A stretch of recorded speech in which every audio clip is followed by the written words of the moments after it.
Полициски контроли на секој чекор.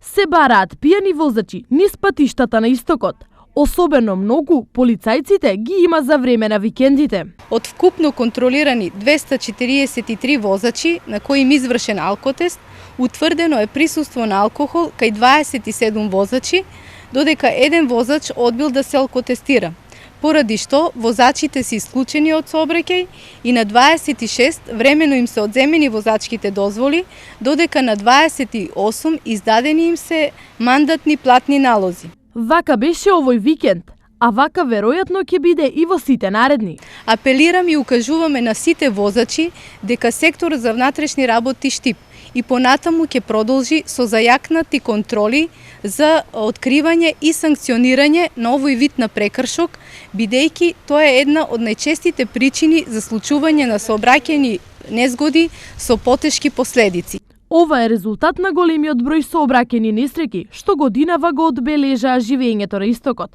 Од почетокот на годинава до сега, сообраќајките беа причина за дури 12 погреби, од кои 10 беа во ШТИП.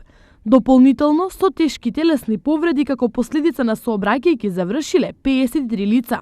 Сосема доволна причина да се инсистира за одговорност зад воланот.